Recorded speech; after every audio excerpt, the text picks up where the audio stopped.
നിങ്ങളുടെ ദേഷ്യവും സങ്കടവും കുറ്റബോധവും അസൂയയും എല്ലാം തന്നെ നമ്മുടെ ശരീരം സ്റ്റോർ ചെയ്യും എന്ന് പറഞ്ഞു കഴിഞ്ഞാൽ എത്ര പേരായിരിക്കും അത് വിശ്വസിക്കുക?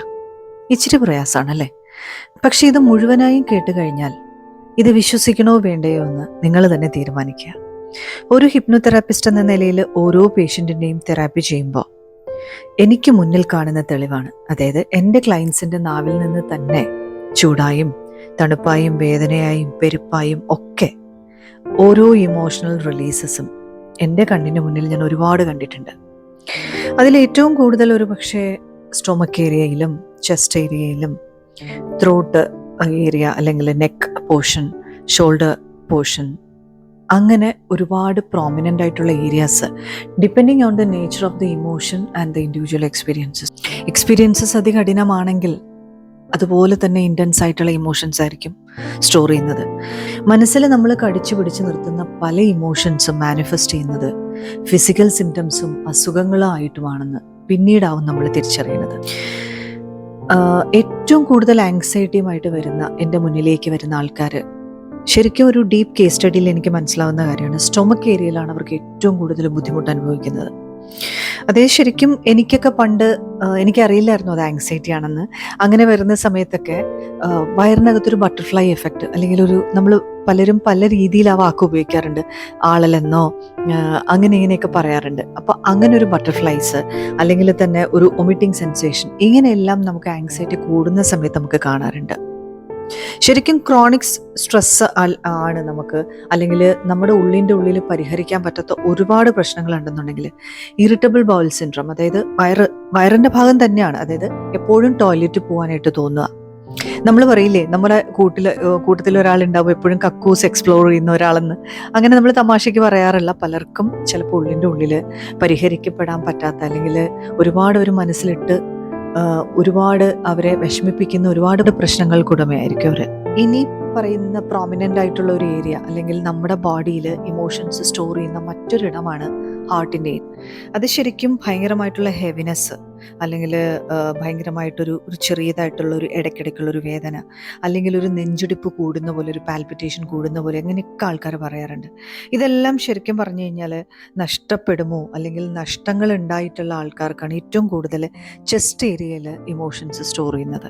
അല്ലെങ്കിൽ നഷ്ടപ്പെടുമോ എന്നുള്ള ഭയവും കാരണവും ചെസ്റ്റ് ഏരിയയിൽ ഒരുപാട് ഒരു ഹെവിനെസ്സും ഒക്കെ ആൾക്കാർ പറയാറുണ്ട്. ഇനി അടുത്തൊരു പ്രോമിനൻ്റ് ആയിട്ടുള്ള ഏരിയ എനിക്ക് പലപ്പോഴും ഫീൽ ചെയ്തിട്ടുള്ള ഒരു കാര്യം ത്രോട്ട് ഏരിയ ആണ്. അതായത് ശരിക്കും ഈ തൈറോയിഡ് ഇഷ്യൂസ് ഒക്കെ ഉള്ള ആൾക്കാർ ഞാൻ നോക്കുമ്പോൾ ത്രോട്ട് ഏരിയ ആണ് അവർക്ക് ഭയങ്കര ബുദ്ധിമുട്ട് പറയുന്നത്. അതുകൂടാതെ തന്നെ അവർ പറയുന്ന മറ്റൊരു കാര്യമാണ്, ഒന്നും എക്സ്പ്രസ് ചെയ്യാൻ പറ്റാറില്ല മാഡം, മനസ്സിലുള്ള കാര്യങ്ങളൊന്നും പറയാൻ പറ്റില്ല. അപ്പോൾ പറയാൻ പറ്റില്ല എന്ന് പറഞ്ഞു കഴിഞ്ഞാൽ ഇവർ ഏറ്റവും കൂടുതൽ സപ്രസ് ചെയ്യുന്ന ആൾക്കാരാണ്. അവനവൻ്റെ ഇമോഷൻസ്, അത് ദേഷ്യമായിക്കോട്ടെ സങ്കടമായിക്കോട്ടെ എന്തായിക്കോട്ടെ, അതെല്ലാം സപ്രസ് ചെയ്തിട്ട് ചിലപ്പം വളരെ ചിരിക്കുന്ന ആൾക്കാരായിരിക്കും അവർ. അങ്ങനെയുള്ള ആൾക്കാരിലാണ് ഈ ത്രോട്ട് ഏരിയ ഏറ്റവും കൂടുതൽ ബുദ്ധിമുട്ട് ഞാൻ കണ്ടിട്ടുള്ളത്. പിന്നെ അതുകൂടാതെ തന്നെ ശരിക്കും ഈ ആങ്സൈറ്റിയൊക്കെ ഉള്ളപ്പോഴും ത്രോട്ട് ഏരിയയിൽ അത് എക്സ്പ്രസ് ചെയ്യുന്നത് ആഹാരം പോലും ഇറക്കാൻ പറ്റാത്ത അവസ്ഥ ഞാൻ കണ്ടിട്ടുണ്ട് ആൾക്കാർക്ക്. ശരിക്കും ആ ഒരു ഏരിയയിൽ ഭയങ്കരമായിട്ട് സ്റ്റിഫായിട്ടും അല്ലെങ്കിൽ സ്റ്റിഫ്നെസ്സിനെക്കാളും കൂടുതൽ ആ ഏരിയയിൽ ഭയങ്കരമായിട്ടുള്ളൊരു സഫോക്കേഷനും പെയിനും ഒക്കെ ഒത്തിരി കാണാറുണ്ട്.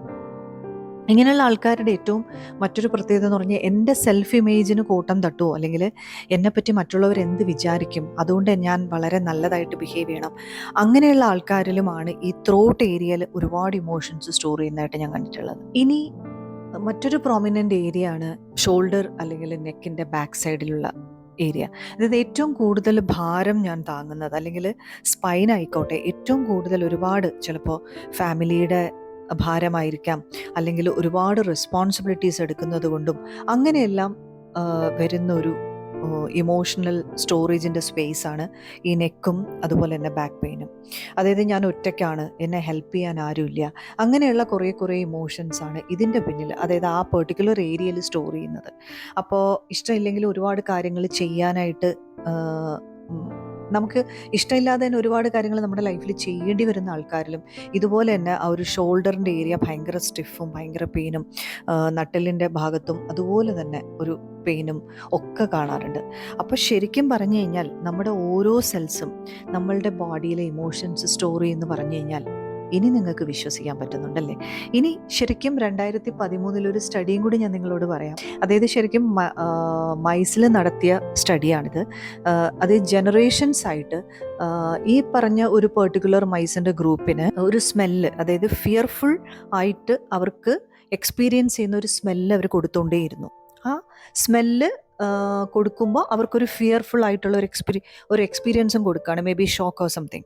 കുറച്ച് നാൾ കഴിഞ്ഞപ്പോഴത്തേക്കും അവരുടെ ജനറേഷൻ പാസ് ചെയ്ത് കഴിഞ്ഞിട്ട് പോലും പിന്നെ എത്രയോ ജനറേഷൻസ് കഴിഞ്ഞ മൈസിൽ പോലും ഈ സ്മെല്ലടിക്കുമ്പോൾ അവർക്ക് ഫിയർ ജനറേറ്റ് ചെയ്യുന്നതായിട്ട് കണ്ടു, എത്രയോ ജനറേഷൻ കഴിഞ്ഞിട്ട് പോലും. അപ്പോൾ നമ്മുടെ ബോഡിയുടെ ഓരോ സെൽസും, ഇത് സ്റ്റഡിയാണ് കേട്ടോ 2013, അതായത് ഇൻ്റർ ജനറേഷണൽ ട്രോമ എന്ന് പറയുന്ന ഒരു കാര്യം, അതായത് എത്രയോ ജനറേഷൻസ് ആയിട്ട് നമ്മളുടെ DNA, നമ്മളുടെ ട്രോമാസ് എല്ലാം സ്റ്റോർ ചെയ്യുന്നു എന്നുള്ളത് ഇപ്പോഴും സ്റ്റഡീസ് തെളിയിക്കപ്പെട്ടിട്ടുള്ളതാണ്. അപ്പോൾ ഇനി നെക്സ്റ്റ് ടൈം ഇതുപോലുള്ള ക്രോണിക് പെയിൻ നിങ്ങളുടെ ശരീരത്തിൽ ഉണ്ടെന്നുണ്ടെങ്കിൽ അതിന് വെറുതെ ഒരു പെയിൻ കില്ലർ കഴിക്കാതെ അതിൻ്റെ പിന്നിൽ എന്താണ് എന്നുകൂടി അന്വേഷിക്കണം. Thank you so much. By.